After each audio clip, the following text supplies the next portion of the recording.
Good afternoon, everyone. Is everybody set? Just before I start, at least be able to give you Adrian Diaz, Adrian Diaz, Diaz, Chief of Police. We good on sound? Okay.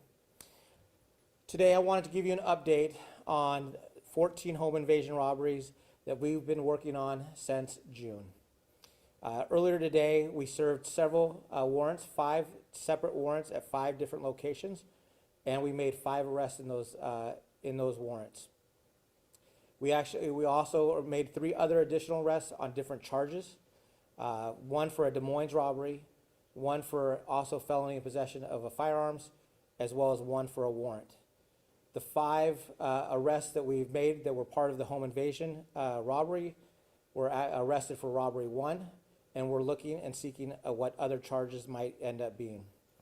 And I just want to say thank you to all those that were part of this operation.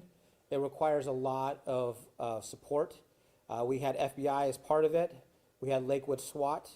We had our Marshals Task Force and multiple other SPD resources, but mainly our robbery unit, our gun violence reduction unit, our narcotics, our community response group, and our intel groups. This was a very important and well planned out process. And in that, I want to make sure that people have some awareness. We recovered 14 guns, handguns at this point. We are still serving other additional warrants, but 14 handguns are now off the street. We will test those guns to see if they were involved in any of the shootings that we've had over this course of this year and previous years. The reason why that's important is because some of these guns have been used in some of these other cases. Some of the people that we've had contact with as part of these arrests were people that were concerned our names came up in additional cases. We also, at this point, will look and review if they were involved in any other potential cases. While we have 14 14 cases right now, we're currently also assessing if there were other cases. Right now we have 1 juvenile and 7 appear to be adults. So that is the makeup of the actual people that were arrested, and all males at this point. We will continue to work these cases to see if there's any additional people from our interviews and collecting of evidence to see if there's anybody that is still outstanding, but at this point, we are very happy that we have made these arrests and that we're going to continue to work these robbery cases as well. Open up for questions. Can you tell us how you got to this point of making arrests? Yeah, so, and I'll give you just a little bit of information. So June is when we initially had the first home invasion robbery. We had a couple in July, and as we started to compile that information and suspect information, we started to actually see what was actually kind of the trend that was leading to us. And then from that, I'll leave our probable cause statements to get more in depth of what that looks like because there's a lot of investigative work on that. And I just truly want to say that some of the detectives' work on this, the search warrants that they were able to produce, everything from phone records to all sorts of other things will be part of that investigation. And it's very impressive to just see their diligent work on this. But they were able to identify 5 people that were the main associates of or the main culprits of this, and were able to put arrest warrants together, signed by a judge for us to actually initiate their arrest. How old is the teenager, and how many people related? Cousins, brothers? That I don't know the relation between the 5. The juvenile was, I believe, 17 years old, and will probably, as they get charged, the more additional information will come out. Not sure their past record, not sure if they've had what other criminal history they've had, but right now the other 7 one was wanted for a Des Moines robbery, so we know not necessarily for our robbery, but for another outside city as well. Have the suspects given any indication on why they were targeting the Asian American community, and have you guys gotten any indication that this might be a hate crime at all? Well, that is one of the things that we are actually looking at, what that charge could be. Potentially, it could be a hate crime. But we're working through that. We have to make sure that We work with the prosecutor's office to make sure that we meet all those elements, and they feel confident in them moving that case forward. But that is actually one of the things that we are looking at charging them with potentially a hate crime.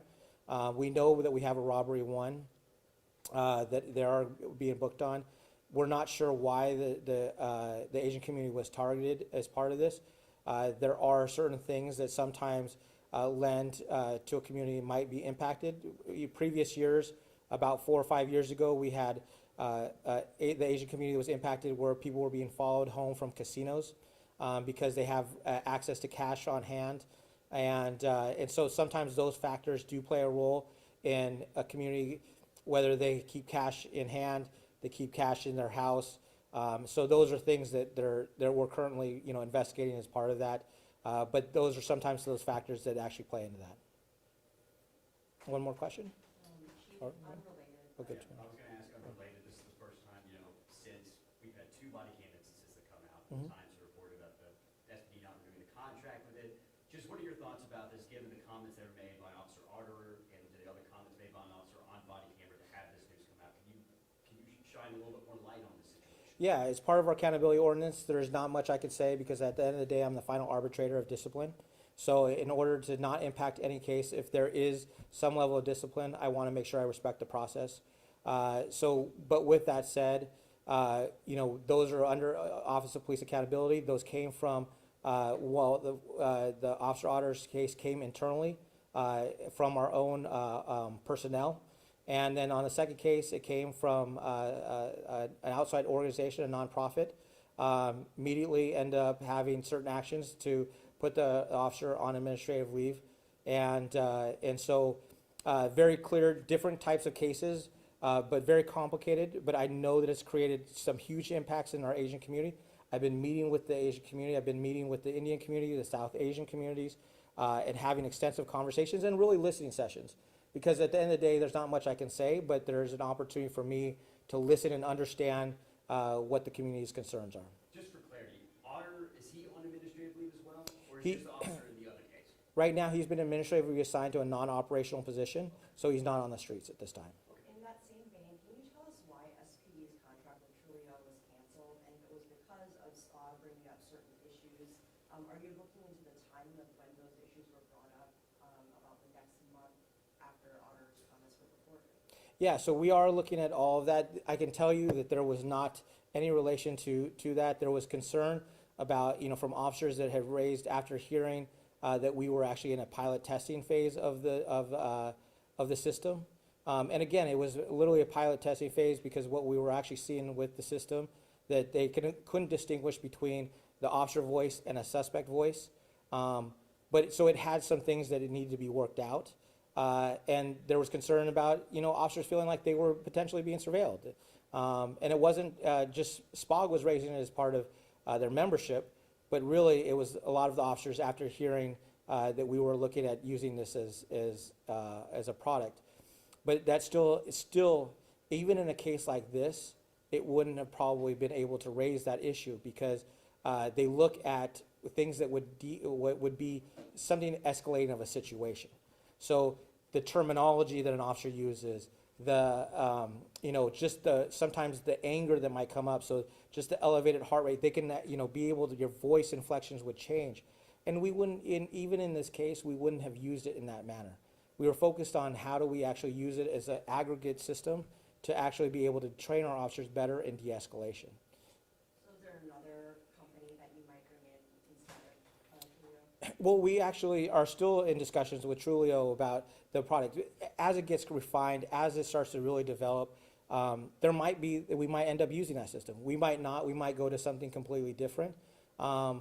And we might just, at the end of the day, we're actually looking at a variety of different customer service because the whole part of that program was really about what we call as a part of our EAQ, our Equity, Accountability, and Quality System, really to identify quality in our service and really try to see. And right now we're using another system that actually calls people back after they've called 911 and getting feedback on our officer conduct. And so that is actually, right now, just one of the products that we're using. Again, we're always constantly evaluating what the benefits of each system is, and some of them have their own restrictions out of that. So we're still working through those details, and we'll probably have a little bit more information on the Trulio system as well. You kind of touched on when I first asked about, the whole body cam story and stuff. You had conversations with the Indian community and the Asian American community. This is kind of a two-parter. First off, just this video has gotten, let's just say, it, international attention. This has really painted a tough light on this department. So how important is it for your department to have those conversations with these communities that are clearly hurting really badly about comments made by SPD officers? Yeah, I've actually, even from the very beginning of the officer-involved collision, I actually had conversations with the family, the uncles, the brothers, the mother was also associated with that. We've continued to keep them informed and keep them engaged in the process. We've actually had conversations and listening with the fiance as well. I know not only the family has been impacted, but the community's been impacted. So it's important that we have those dialogues. It's important that, we find ways to just listen and understand, the issues that are impacted, because not all, yes, this was an opportunity. They were come together because of an incident, but they were able to also highlight, stuff in relation to training and stuff in relation to, traffic enforcement and all of those other things that we hadn't heard before. And I think that that's actually some of the benefits of just creating dialogue and openness about this. So, and that's still more discussion still to be happening. It's not just, a one-off thing and said, okay, because of this incident, we've had that one talk. It's really an ongoing conversation that we continue, and I know the mayor's office has been, instrumental in being engaged in that process as well. So this isn't just going to stop from the conversations we initially had. One more question. Whatever the OPA and the CPC come up with punishment, because like you said, you can't directly comment on either investigation, but whatever punishment they believe is suitable, will you follow through with that? So it's really a process that goes through the Office of Police Accountability. From that police accountability, they make recommendations of a proposed discipline, and from that, we will then evaluate all the merits of the case, and then that's when a decision. And again, I would be getting over ahead of myself if to say that there's automatically a complaint and that's a sustained finding. That's where the investigation process is. My only job is once there's actually a sustained finding, that I then become the final arbitrator of the discipline. And that's the rub really fast. Yep. What would you say to the South Seattle community that's been, since the summer, worried that their aunties, their mothers, their uncles are gonna be victims? Yeah, well, I hope that this helps relieve that we've made several arrests in this, that we hope that this actually stops a lot of the home invasion robberies, that we hope that also not only does this, make a huge impact in that we've gotten 14 guns off the street. That helps make the community safe, not just from the home invasion robberies, but potential shootings. And potentially those guns being used in a manner that we don't want, that can hurt and harm others as well.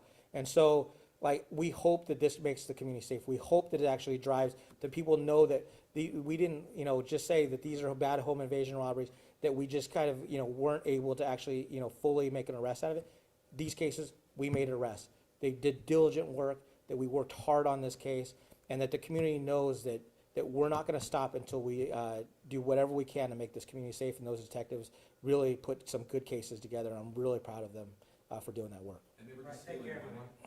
Just stealing money, or jewelry, or like what were they taking? That I don't know the specifics. I know that we recovered lots of cash, and obviously guns, and we recovered drugs as well. But we'll get more details out to you as we get them. So thank you, everybody. Thank you. Appreciate it.